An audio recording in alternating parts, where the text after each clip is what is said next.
Olá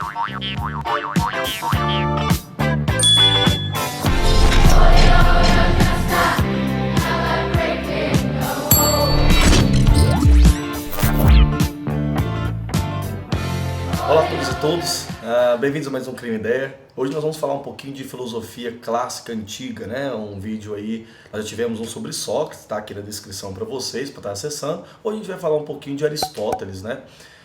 Platão é uma próxima aula que a gente vai regravar aí para frente.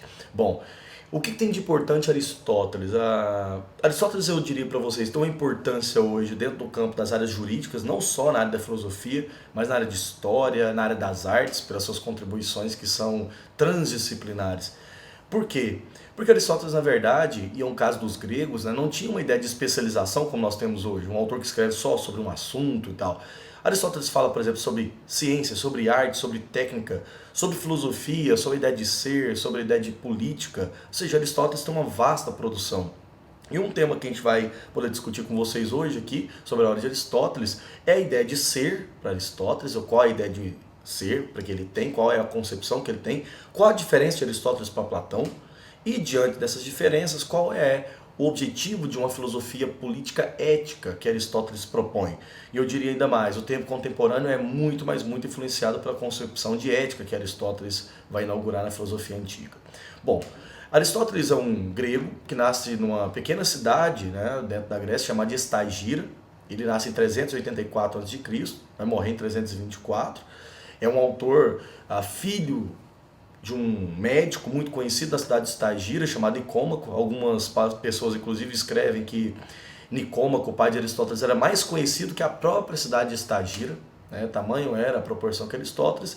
E ele, por exemplo, estudou na academia de Platão, né? Foi aluno de Platão, estudou as teses dele e desde cedo, desde muito jovem, já discordava das teorias de Platão.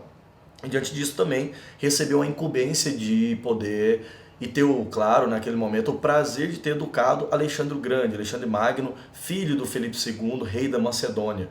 Inclusive, é interessante a gente ressaltar que o período histórico que Aristóteles está produzindo sua filosofia é na fase que nós chamamos de período helenístico, né? Momento em que as instituições gregas, como a polis, já está num momento muito grande de desestruturação. Então, é no século IV, depois das guerras do Peloponeso, depois das invasões macedônicas, que começará ali Aristóteles a produzir suas obras. Bom, vamos lá. Primeira ideia de Aristóteles é qual a diferença que ele tem para a teoria de Platão. Por que ele discordaria do grande mestre Platão?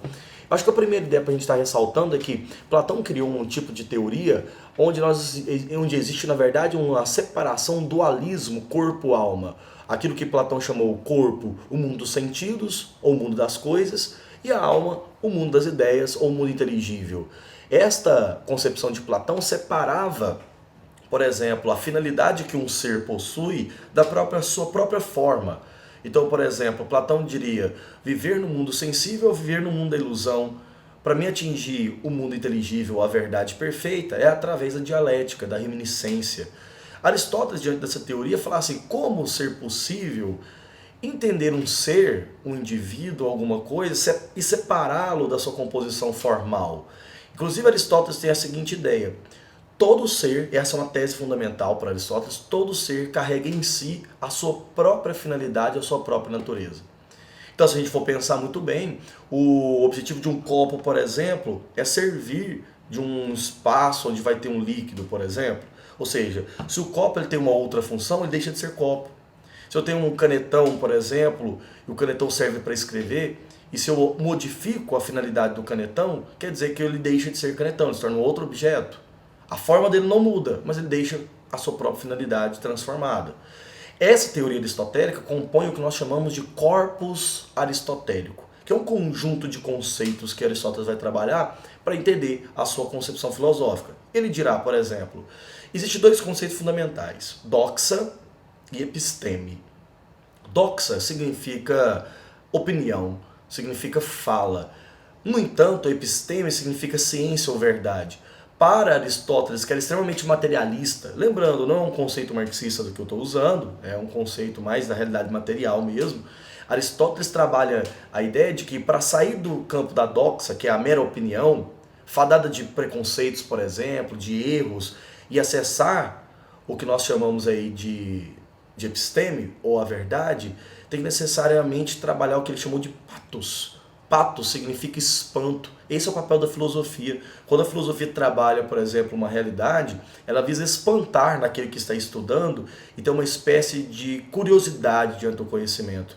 Então, o primeiro passo da filosofia é espantar o indivíduo que estuda filosofia, se assustar diante do novo, diante da nova realidade. Nisso, surge uma concepção política de Aristóteles. E que concepção é isso, politicamente? Que tem influenciado Rousseau, que influenciou Kant lá no século XVIII, né? É a ideia de que o homem, enquanto um ser, possui sua própria finalidade, como nós dissemos. O homem, diria Aristóteles, é unidade corpo-alma. Olha a diferença para Platão. Enquanto Platão é corpo e alma separados, um dualismo, Aristóteles propõe o que nós chamamos de unidade corpo-alma. Esta unidade corpo-alma para Aristóteles possui uma finalidade. Qual a finalidade do homem? É ser um animal político. E enquanto ser animal político, o objetivo do ser humano é atingir a felicidade coletiva, ou o bem comum, ou melhor, o sumo bem, como diria Aristóteles. Conceito que os gregos trabalhavam com uma ideia de felicidade, a ideia de eudaimonia. Esse conceito aristotélico, e claro, grego de um modo geral, ele é muito trabalhado inclusive pelos epicuristas, que é a filosofia helenística, que significa que o bem humano não é um bem pessoal, de acesso individual. O homem ele deve atingir o bem último, que é a finalidade coletiva, é o bem social. Diante disso fica muito clara a posição aristotélica diferente da de Platão. Enquanto Platão propõe uma sofocracia, governo dos sábios, do filósofo, aquele que sai da caverna, Aristóteles propõe, na verdade, um tipo de modelo político extremamente aristocrático, baseado numa figura de cidadão, uma continuação das grandes tradições gregas, mas com a finalidade de fazer o bem público, o bem comum. Mas, se o homem tem uma finalidade, toda finalidade tem que possuir aquilo que Aristóteles chamou de meio adequado, e o meio é a virtude. Você só atinge o bem comum sendo virtuoso. O que é virtude? Virtude é a disposição nata de praticar o bem.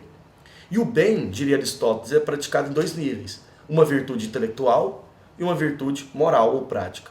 A virtude intelectual, diria Aristóteles, ela é entendida como o conjunto de elaborações e conhecimentos teóricos que nós possuímos, por exemplo, a educação. E a virtude prática é a execução desta virtude intelectual. Conclui-se, então, que para atingir a finalidade, o homem deve ser virtuoso, o meio adequado, virtude, e o fim desejado, o bem comum. Diante disso, Aristóteles fará uma grande influência, por exemplo, no mundo contemporâneo. Vocês veem na imagem agora, por exemplo, uma obra do Rafael de Santos chamada A Escola de Atenas. Nesta obra, aqui bem no meio dela, você pode encontrar, por exemplo, Platão apontando para cima, falando que a verdade está nas ideias, no mundo inteligível, e Aristóteles apontando para o horizonte, segurando o livro Ética, dizendo, por exemplo, que a verdade está no mundo prático. Diante disso, então, deixo como indicação para vocês a leitura da obra poética de Aristóteles e um outro livro dele chamado Ética a Nicômaco, obra que ele escreve para seu pai. É isso, muito obrigado e até o próximo Crime Ideia.